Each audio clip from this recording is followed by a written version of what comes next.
kiranya firman itu akan termeterai dalam hidup kami, dan kami melakukan kebenaran itu sesuai dengan apa yang menjadi kehendak-Mu. Berfirmanlah bagi kami ya Bapa, kami siap mendengar hanya di dalam nama Tuhan Yesus. Haleluya, amin. Shalom saudara-saudara. Saudara, kita semua bersyukur ya, kalau kita diberi kesempatan untuk beribadah, untuk dengar firman Tuhan, itu satu anugerah yang luar biasa. Saya percaya Bapak yang dari kesaksian ini juga mengalami, di mana dia juga mengalami satu proses dalam kehidupannya sampai pada akhirnya dia berjumpa dengan Yesus dan dia menjadi orang yang dibenarkan karena melakukan firman Tuhan dalam hidupnya. Amin. Kita akan belajar pada sore hari ini ya saudara-saudara. Belajar, kita ini harus membenahi hidup kita supaya hidup kita ini jangan menjadi hidup seperti orang-orang dunia yang tidak mempunyai nilai. Hidup kita harus mempunyai nilai.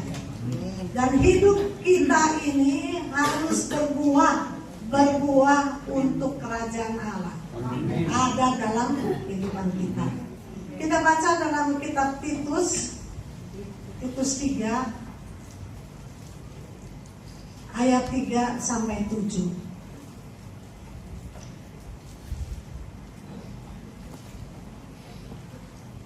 Karena dahulu kita juga hidup dalam kejahilan, tidak taat, sesat, menjadi hamba berbagai-bagai nafsu dan keinginan. Hidup dalam kejahatan, kedengkian, keji, saling membenci. Tetapi ketika nyata kemurahan Allah juru selamat kita dan kasih-Nya kepada manusia,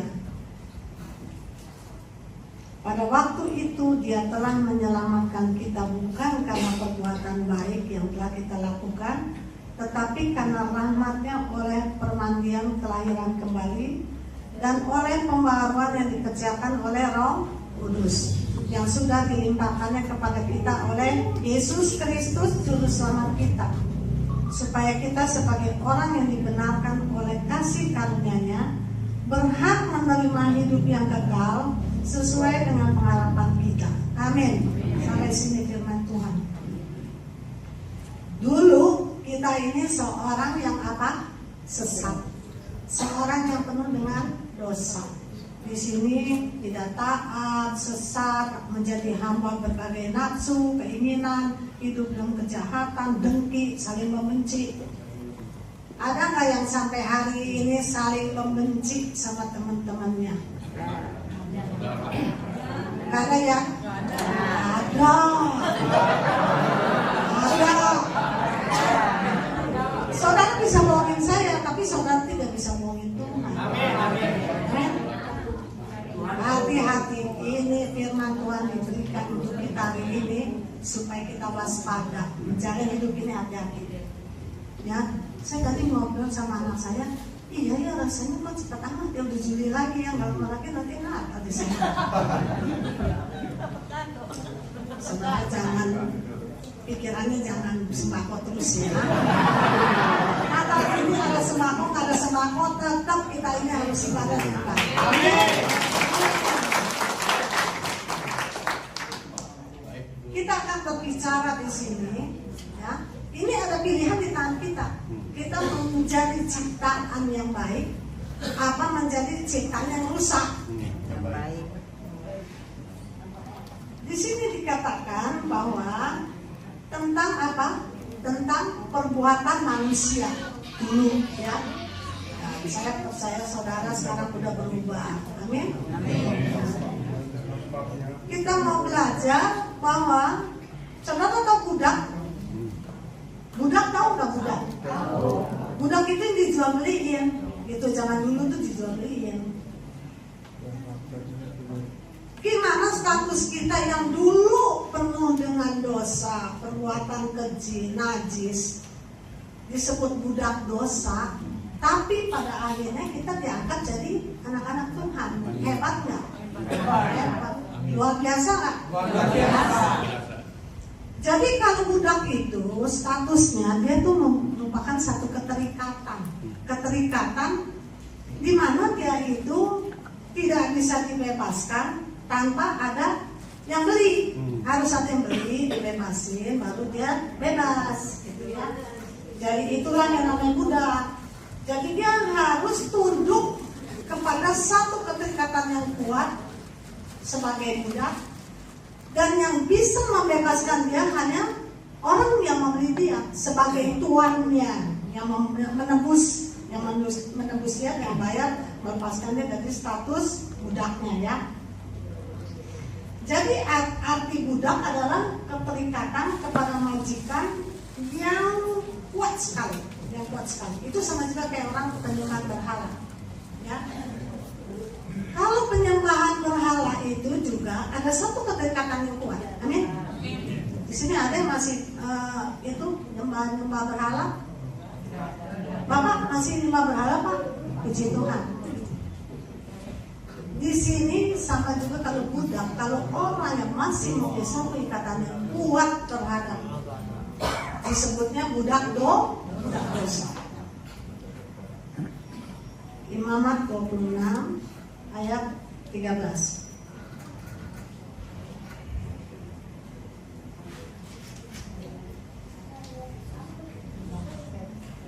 Akulah Tuhan Allahmu yang membawa kamu keluar dari tanah Mesir supaya kamu jangan lagi menjadi budak mereka. Aku telah mematahkan kayu puk yang di atasmu dan membuat kamu berjalan tegak. Kalau kita lihat kerbau di sawah-sawah itu ya, itu kan di kepala dikasih kayu gitu kan. Jadi supaya tunduk, supaya tunduk. Nah, di sini kita ambil contoh orang Mesir, bangsa Mesir, di mana dia itu dibebaskan oleh Tuhan dari perbudakan di Mesir, ya saudara ya. Nah, berbicara budak ini masalah perhambaan atau satu diistilahkan sebagai satu orang yang terikat, ya terikat kuat. Jadi kalau di sini kita lihat budak ini adalah seperti yang di dalam firman Tuhan Imamat 26 ini adalah seperti kerbau yang diberikan kayu di atas kepalanya supaya dia tunduk mengikuti perintah dari orangnya yang membawa dia gitu, untuk membajak sawah ya. Jadi kalau mamanya saudara, budak itu dibawa satu tekanan, satu juga keterikatan. Orang yang nyembah berhala juga ini seperti budak dosa. Yohanes 8 ayat 24.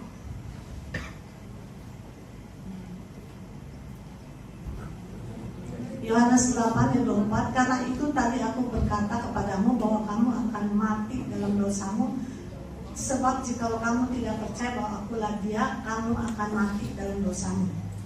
Jadi ada konsekuensinya. Saudara jangan nyembah berhala. Ada konsekuensinya enggak? Ada. Akan mati ya. Mati di dalam dosa manusia itu. Kemarin kita ada di rumah saya ada grup komsel. Grup komsel ini Pak Kris juga hadir. Di tengah kita ada satu ibu-ibu muda. Ibu-ibu muda ini mengalami satu masalah. Tadinya Kristen, orang Kristen. Jadi jangan bangga kalau punya di sini itu status Kristen. Mari kita lihat kehidupannya, gitu kan?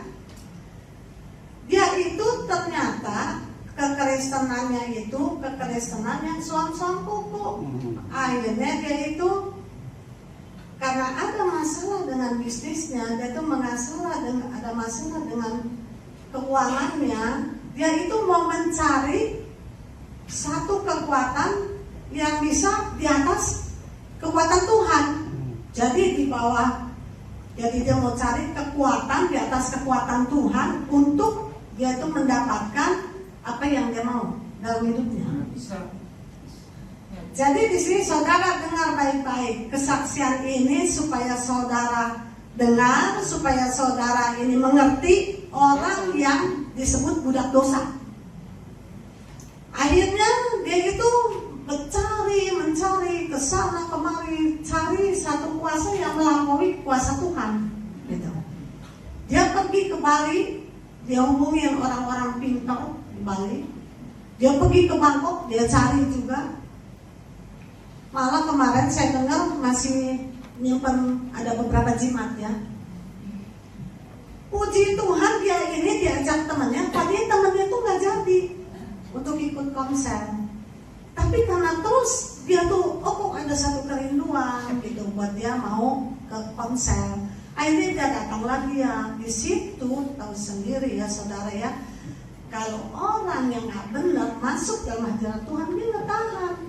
Itu merasa panas sekali. Pak Kris membuat kasih dia lu antara SMP SMA, pokoknya sekitar segitu. Lu ini pernah janji mau melayani Tuhan, mau hidup benar di hadapan Tuhan. Tapi lu keluar dari janji lu, Tuhan tunggu janji lu. Saudara tahu, dia tuh mengalami satu masalah keuangan yang terpuruk, dan dia ini mengalami satu serangan yang luar biasa, mengalami juga satu keterpurukan. Jangan main-main, jangan pikir kuasa yang di luar Yesus itu bisa nolong saudara, bisa juga membantu saudara dalam hal keuangan saudara. Hati-hati, tipuan itu semua, tipuan, bohong.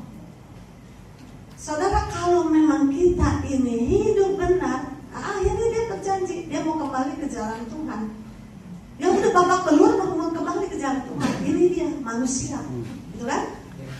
Firman ini saya dapatkan luar biasa loh. Saya bersyukur Tuhan kasih firman ini buat saya juga untuk saudara. Karena kita sekarang ini banyak. Saya udah lama nggak ketemu, mungkin dari antara beberapa saudara kenal si Ibu Vera ya, yang dulu paranormal sekarang jadi pendeta. Ada beberapa yang nggak kenal. Saya baru menghubungi dia kemarin, aduh Bu, katanya ini sekarang masalah perselingkuhan, perceraian, masalah juga keributan keluarga, keributan antara saudara, ribut di pengadilan, ribut warisan. Waduh, itu udah semeraut benar, banyak benar. Jadi supaya kita ini hidup tertib, hidup yang sesuai dengan firman Tuhan, supaya hidup kita ini jangan jadi hidup yang babak belur. Amin. Amin. Ali mana Ali? Ini Ali. Kasih aku satu kali buat si Ali. Ini saya spesial pesan nih, saya mau bahas firman. Kamu tolongin saya ya, bawa puji-pujian yang dahsyat. Karena kita ini gereja ini unik saudara. Bukan satu hamba Tuhan yang dari Malaysia itu Chris, beberapa hamba Tuhan. Mereka itu melihat cara ibadah, puji-pujian, penyembahan kita luar biasa loh. Jarang diketemuin tuh. Ya Chris ya. Hebat. Kita walaupun jumlah kita sekian, tapi di sini hadirat Tuhan luar biasa. Amin.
ingat bahwa kita ini adalah orang-orang yang sudah dimerdekakan, sudah ditebus oleh darah Yesus.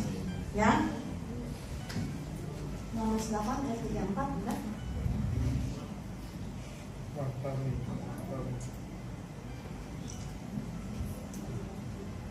Ini apa?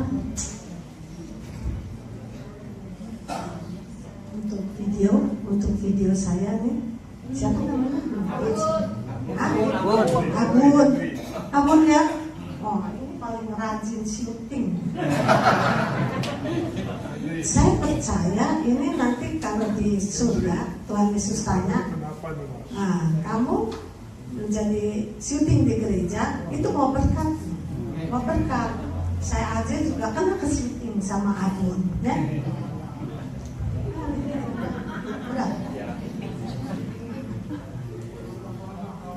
Kata Yesus kepada mereka, aku berkata kepadamu, sesungguhnya setiap orang yang berbuat dosa adalah budak dosa. Jadi budak dosa, hamba dosa itu budak dosa. Hati-hati, ya. Kalau saudara sampai saat ini, sampai sekarang ini masih juga suka ngegosip, suka juga ngata-ngatain teman, suka juga musuh-musuhin teman, suka juga jahat sama teman, artinya saudara masih jadi hamba dosa. Hati-hati, kita nggak boleh terikat sama hamba dosa. Kita harus dimerdekakan. Hidup sama teman yang akuan, hidup sama teman itu saling mengasihi. Kalau saudara bilang, saya mengasihi teman saya mengasihi keluarga saya, tapi cuma di mulut doang, omong doang, tapi tidak ada perbuatannya, itu kosong. Jadi kita harus punya perbuatan. Kasih bukan hanya perkataan, tetapi perbuatan kita. Jangan mulut kita mengasihi, tapi hati kita benci, penuh kebencian, penuh dengan kejengkelan, penuh juga hujat. Nggak boleh, ya. Hati-hati ya saudara ya. Jadi di sini kita ini sebagai orang-orang yang berdosa telah ditebus oleh Yesus melalui kematian di atas kayu salib. Yohanes 3 ayat 16. Gak apa-apa, biarin. Karena begitu besar kasih Allah akan dunia ini sehingga Dia telah mengaruniakan anak yang tunggal supaya setiap orang yang percaya padanya tidak melainkan beroleh hidup yang kekal. Jadi Yesus melakukan perbuatan kasih-Nya melalui penyalibannya di atas kayu salib. Dia berkorban. Allah Bapa mengorbankan anak satu-satunya untuk menebus dosa kita, supaya kita mendapat kerajaan kekal, bukannya kebinasaan di neraka. Amin. Jadi inilah buktikan kasih Tuhan itu melalui Tuhan itu membuktikan kasih melalui perbuatan yang dilakukan. Kita sebagai orang-orang percaya, janganlah sesat, jangan kita ini kalau kita cari kebutuhan, cari dukun.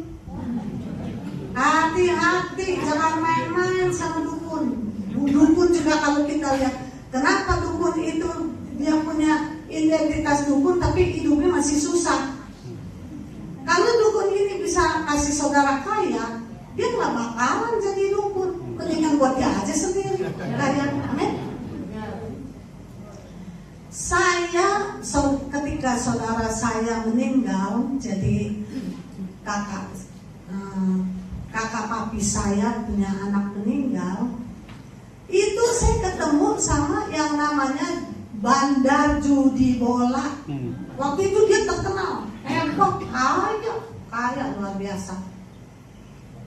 Saya sempat ngobrol sama dia, bagaimana dia itu bisa menyerahkan hidupnya ke tangan Tuhan. Itu dia banyak hal, banyak pengalaman dia, dan dia akhirnya berhenti jadi bandar judi bola. Karena dia sadar bandar judi bola itu banyak sekali korban akibat kalah judi. Dan saudara yang luar biasanya, dia itu di rumahnya bukan persekutuan. buka persekutuan doa, dia undang hamba Tuhan datang, dia kasih orang yang hadir ini kasih makan, dia masak loh, dia yang masak sendiri untuk kasih suguhan tamu-tamu yang datang. Luar biasa. Nah, inilah yang namanya keluar dari budak dosa.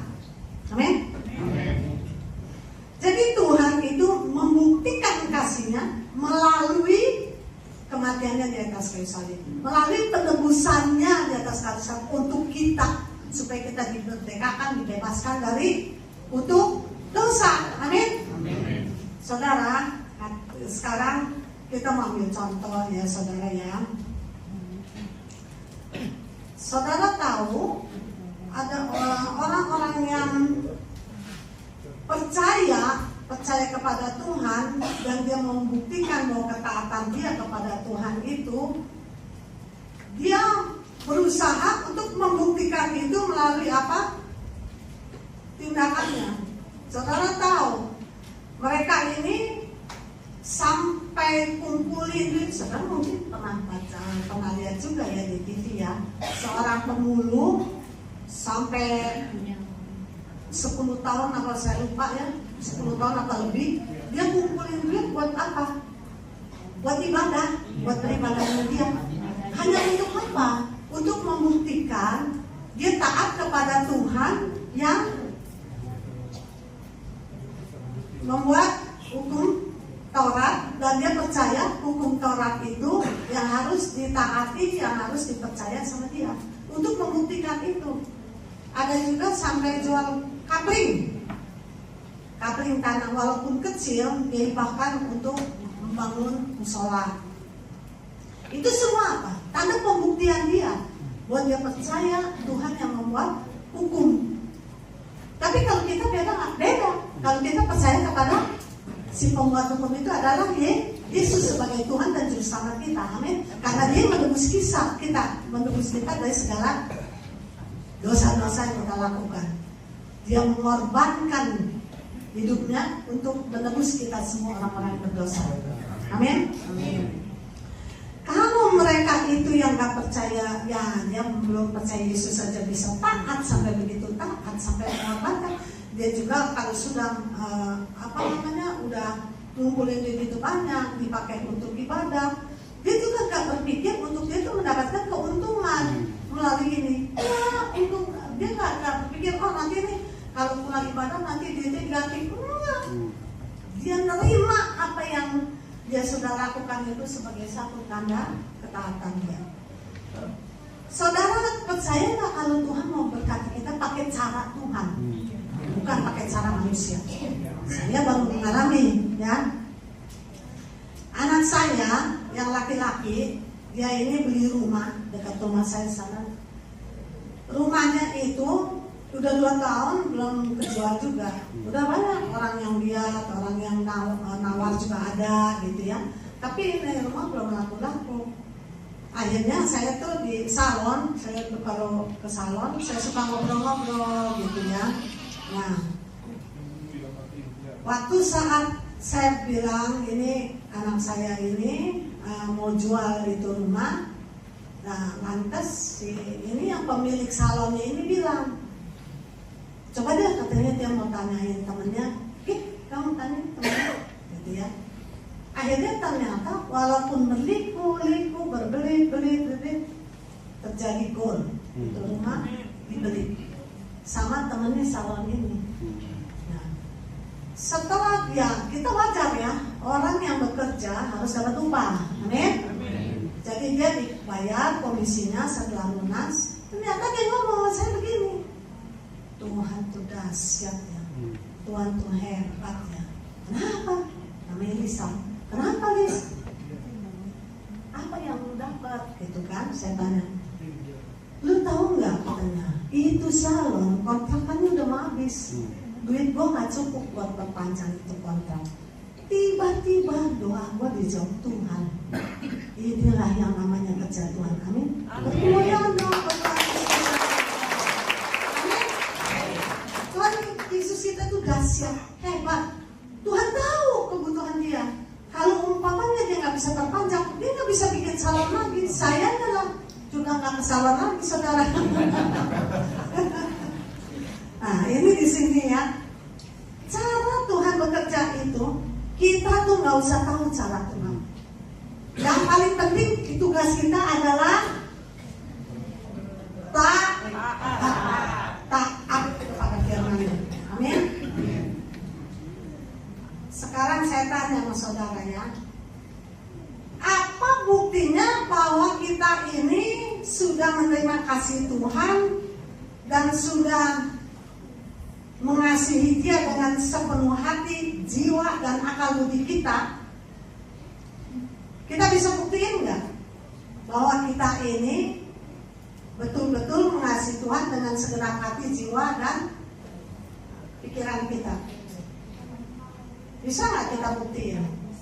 Bisa. Kalau kita kalah sama orang yang taat, percaya dengan melalui hukum Tuhan, berarti kita menjadi orang yang percaya, yang menipu diri kita sendiri. Amin. Nipu diri kita sendiri. Kenapa kok nipu diri sendiri? Nah, ia bilangnya mengasihi Tuhan, tapi menyimpang dari jalan Tuhan. Hidupnya masih nggak benar, masih jahat. Apakah ini bukan satu penipuan untuk diri kita sendiri? Ini adalah satu penipuan untuk diri kita sendiri. Kasih itu, iman, pengharapan, kasih. Yang terbesar apa kata Tuhan Yesus? Kasih. Kalau kasih kita di bawah iman kita, kasih kita di bawah pengharapan kita, maka kasih itu bukan hanya kosong. Iman, pengharapan akan berlalu. Jadi saudara, hak kasih itu harus lebih daripada yang lain. Kalau Taurat itu 10%, itu kecil. Kalau kasih itu harus tidak ada batas-batasnya. Jangan bilang kasih, mengasihi Tuhan, mengasihi sesama. Kasihlah sama umat Tuhan sebagai Tuhan. Kasihlah sesama manusia seperti dirimu sendiri. Jadi berarti kita sama teman jangan benci, harus mengasihi. Amin. Yang masih benci sama teman, berarti kasihnya itu palsu. Harus punya kasih, karena ini adalah hukumnya Tuhan. Amin. Yang lebih besar, karena kasih itu tidak ada batasnya. Amin. Jadi perbuatan Tuhan itu untuk kita yang begitu luar biasa. Apakah kita balas dengan kita ini melanggar kehidupan kita dari kasih Tuhan yang begitu besar? Nah seperti itu saudara ya. Nah sekarang kita ini bukan lagi hamba melainkan anak. Galatia 4 ayat 7. Galatia 4 ayat 7. Kita ini sudah punya status sebagai anak-anak Tuhan. Amin. Jadi kamu bukan lagi hamba melainkan anak. Jadi bukan lagi budak dosa kita, bukan lagi hamba, tetapi anak. Jikalau kamu anak, maka kamu juga adalah ahli waris oleh Allah. Jadi kalau kita anak itu punya status kan? Punya status sebagai anak Allah. Amin. Kalau anak Allah, pakainya compang-camping, pakaiannya tuh pakaian ini mah pakaian secara istilah gitu ya saudara ya. Apakah kita ini sebagai orang yang kehidupannya seperti orang gelandangan? Beda, karena kita anak Allah, anak raja, harus beda dalam sikap kita, dalam perbuatan kita, dalam tingkah laku kita. Buktikan bahwa kita itu anak Allah, bukannya anak di pinggir jalan yang gak punya status. Amin.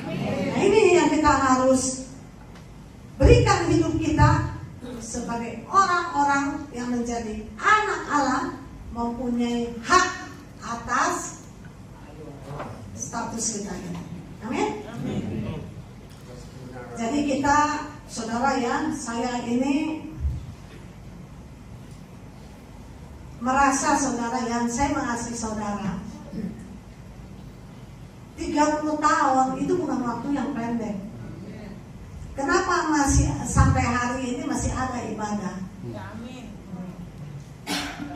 Karena saya betul-betul mengasihi Tuhan, mengasihi juga saudara. Kalau enggak masa saya kadang-kadang korbanin harga diri saya demi untuk saudara minta sembako. Saya buka rahasia saudara, harga diri saya. Kadang-kadang teman, lu sampai ada teman saya satu yang ngomong gini, lu katanya disayang amat, lu mau dikasih sembako. Ya gua kan buat jemaat, gua juga mau lu tolong mintain. Kok nggak bisa? Bukannya apa, bukannya kita tuh ngebelot ya, bukan. Karena apa? Ini kita tahu sifatnya orang yang memberi ini, saya tahu, saya hafal. Karena dari teman dari SMP, saudara. Sekarang kita udah bisa lanjut ini, tapi masih tetap berkomunikasi. Saya bilang kalau mau minta sendiri. Tapi dulu pernah ada yang minta bantuan untuk bangun gereja, nggak dibantu. Karena dia orangnya, sifatnya, kalau dia tuh akrab, dia tuh mau memberikan persembahan. Bersyukurlah saudara. Saya punya teman istilahnya, punya hati yang punya kelas kasihan. Amin. Makanya saudara, kalau saudara ini ada sesuatu berkat yang dikasih ke gereja, jangan dianggap itu sebagai berkat itu harus paten. Nggak boleh. Berkat itu tetap dari Tuhan lebih dahsyat. Amin. Itu salah aja mau perpanjang kontraknya nggak bisa punya duit, tapi pada saat waktunya Tuhan kirim. Tuhan gak pernah lupa, Tuhan gak pernah lalai, Tuhan juga gak pernah lupa nyatet siapa yang mesti dikirimin itu berkat. Amin. Luar biasa saudara. Saya juga bukannya ini ya saudara ya, bukannya saya tuh besar-besarin nanti saudara. Enggak, saya gak besar-besarin hati saudara, tapi maksud saya kita harus sadar bahwa kita ini adalah orang-orang yang dipilih Tuhan dan ditetapkan Tuhan menjadi anak-anaknya. Jangan bilang hidup saya kok susah terus, miskin terus. Itu iman yang cetek tuh, iman yang kecil. Terus punya iman yang besar. Amin. Ini si Dona orang lama tuh dulu bilang dari saya juga nggak tahu kemana dia. Iya seperti punya rumah di Kapuk. Nggak pulang kampung, dia punya rumah di Kapuk. Saya kenal dari zaman mamanya dulu juga jemaat saya. Tapi itu dia mamanya begitu setia ya, setia ibadah, setia ikut Tuhan. Tapi sekarang udah dipanggil. Tapi saya percaya dia sudah punya status sebagai ahli waris kerajaan Allah. Sekarang kita mau belajar, kita memperbaiki perbendaharaan hati kita. Amin. Kita ayatnya baca Matius 12 ayat 35 sampai 36.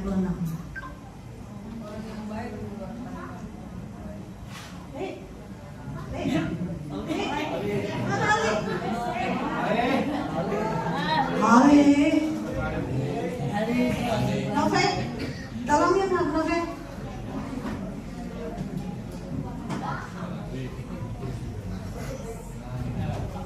Ali jangan ngumpet-ngumpet, duduk sini. Sudah, ayo. 35 dan 36. Matius 12 ayat 35, orang yang baik mengeluarkan hal-hal yang baik. Stop. Jadi kalau orang baik mengeluarkan hal yang baik dari pembendaharaan kata-katanya. Amin. Terus Dari perbendaharaannya yang baik, dan orang yang jahat mengeluarkan hal yang jahat dari perbendaharaannya yang jahat. amin. Saudara ini termasuk yang mana? Yang baik atau yang jahat? Kelihatan dari perkataan saudara. Saudara, saya ini nggak banyak banyak bicara. Tapi diam-diam saya memantau mana yang orang yang udah baik, mana yang masih jahat. Saya begini-begini, perjalanan pelayanan saya udah cukup panjang, saudara. Saya juga cukup pengalaman. Jadi jangan pikir kalau saya diam-diam itu saya nggak tahu. Saya tahu mana yang baik, mana yang belum baik, ya. Tapi nggak apa-apa, yang belum baik itu nanti juga jadi baik. Suatu hari Yesus berbicara tentang pohon dan buah. Baik tidaknya sebuah pohon dapat dilihat dari buahnya. Siapa yang punya pohon buah di rumahnya? Ya. Nah, nanti kalau udah berbuah, bawa ke gereja ya Pak ya. Jangan makan sendiri Pak, bagi-bagi ya. Buah yang manis menunjukkan pohon yang baik, sebab dari buahnya itu pohon itu dikenal, ya. Dalam hal ini Yesus sedang berbicara tentang karakter ilahi di dalam diri kita. Jadi kita punya karakter ilahi, saudara, dalam diri kita, ya. Ketika kita menanamkan nilai-nilai kebenaran ilahi, itu berarti etika moral yang baik ada di dalam kita, karena ada kebenaran ilahi, ya. Nah, jadi karakter itu baik, menonjolkan kerohanian kita yang penuh dengan hidup bersama Yesus. Kalau orang yang munafik hidupnya, itu para ahli Taurat, para Farisi, hidupnya penuh dengan kepalsuan. Kelihatannya baik, kelihatannya taat, tapi dalamnya jahat, ya. Jadi jangan kita seperti Taurat dan ahli Taurat dan Farisi, ya. Itu hidupnya penuh dengan kepalsuan.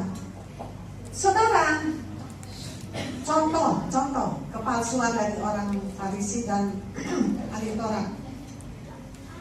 Itu satu sama lain suka menyerang. Contohnya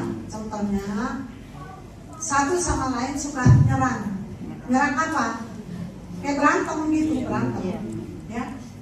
Nah, kalau seperti ini, kadang-kadang menyerangnya pakai ayat firman Tuhan lagi.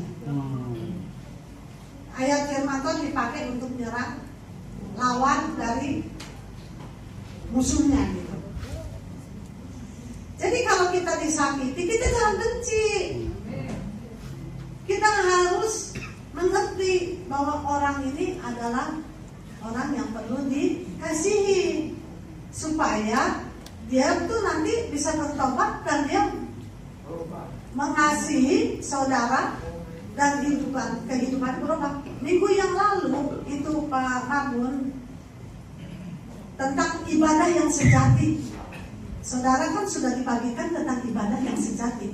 Tujuan saudara beribadah, fokus saudara kepada firman, bukannya fokus kepada nasi, bukan fokus juga kepada saya, fokus kepada firman. Itu yang penting. Firman itu yang akan merubah kehidupan saudara yang tidak baik menjadi baik. Amin. Jadi saudara harus sadar bahwa kita ini menjadi anak-anak Tuhan yang betul-betul harus mengasihi Tuhan dengan sepenuh hati, jiwa, dan pikiran. Amin. Jangan ngomongnya mengasihi Tuhan tapi karakternya nggak berubah-berubah, sifatnya nggak berubah-berubah. Nah, ini yang repot. Yohanes 14 ayat 15. Contohnya bagaimana sih kita mengasihi Tuhan? Jikalau kamu mengasihi aku, kamu akan menuruti segala nurut sama Tuhan, bukan nurut sama dukun. Hati-hati, saudara nanti jadi babak belur. Mengasihi Tuhan menuruti segala perintahnya. Amin. Jadi saudara, di sini kekuatan karakter ilahi di dalam kita terpancar keluar melalui sikap perbuatan kita. Karena kasih itu bukannya kata-kata, tetapi adalah perbuatan. Amin. Jadi kita kita tuh harus membuktikan cinta kasih ke orang yang di luar Yesus saja bisa membuktikan ketaatan dia, cinta kasihnya kepada Tuhan melalui pengorbanannya. Masa kita kalah sebagai orang yang sudah dibela sama Tuhan? Amin. Kita harus sadar, kita harus sungguh-sungguh bahwa kita ini adalah orang yang sudah dibenarkan, dimerdekakan oleh Tuhan Yesus. Amin. Udah nyanyi lagi. Makanya jangan jauh-jauh nih, jadi gampang.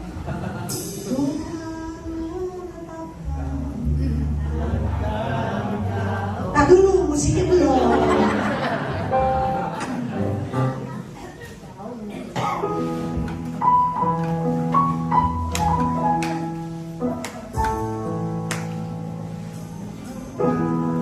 Tuhan menetapkan langkah-langkahmu yang hidupnya bergerak kepadanya. Apabila ia jatuh tak sampai terdekat, suatu hal berubah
Waktunya masih cukup kan?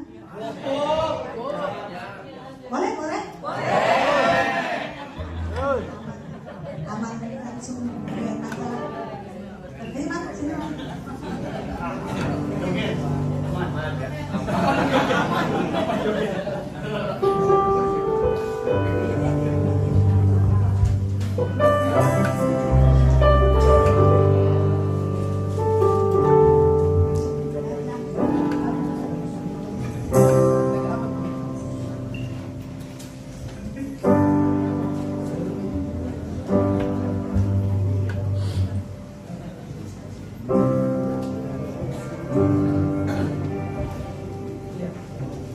Seru ya kalau nyanyinya semangat, seru.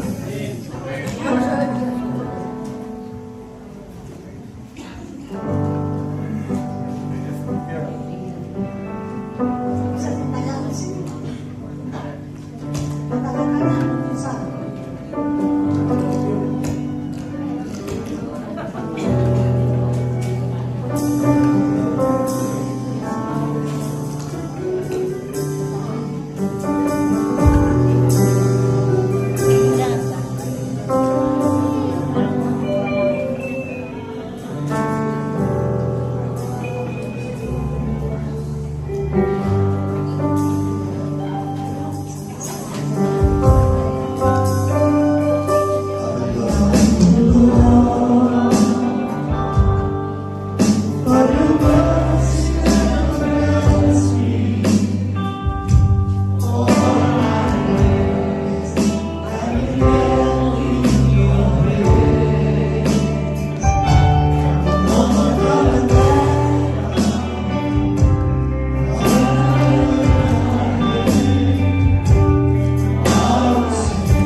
Terima kasih Tuhan untuk ibadah yang luar biasa.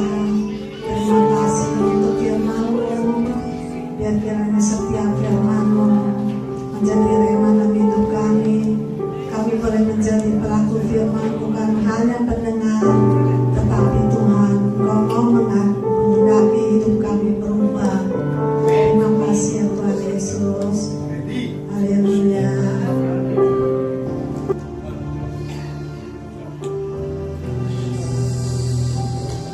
Mari kita lihat sejenak. Mari kita renungkan firman ini. Biar hidup kita menjadi hidup yang berkualitas. Kita orang-orang yang berharga di mata Tuhan. Jangan sia-siakan hidupmu. Jangan sia-siakan silakan firman yang saudara sudah dengar. Tapi mari saudara kita menyatu dengan firman yang membawa kita kepada kemerdekaan dan kemerdekaan. Dan saya percaya saudara akan hidup berkelimpahan di dalam Tuhan.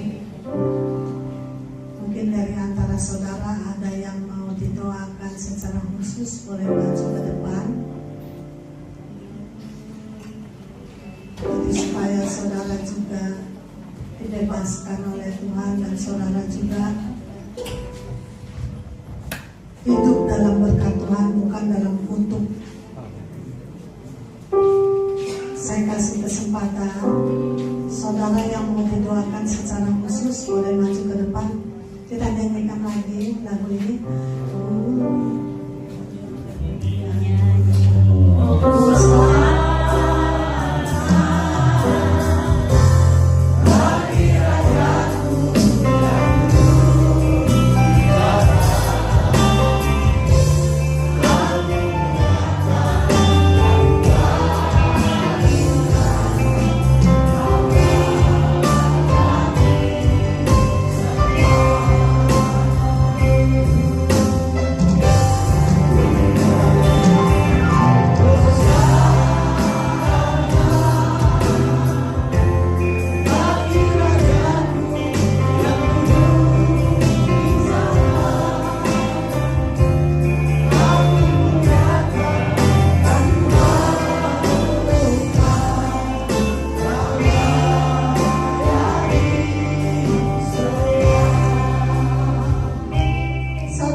Supaya Roh Kudus bebas bekerja. Amin. Jangan keraskan hati. Kalau pada saat ini ada kesempatan supaya saudara ini dijamah Tuhan, ambil kesempatan yang baik ini. Jangan saudara berpikir saudara sudah hidup bebas, saudara sudah hidup benar, tapi di mata Tuhan hidup saudara belum benar. Jangan permainkan Tuhan dengan sikap perilaku saudara. Biar saudara akan mengalami di mana berkat itu mengalir pada saat saudara punya kerendahan hati datang di hadapan Tuhan. Oh nyanyi, oh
Puji Tuhan, sekali lagi kita berikan kemuliaan bagi Tuhan kita dapat luar biasa. Amin.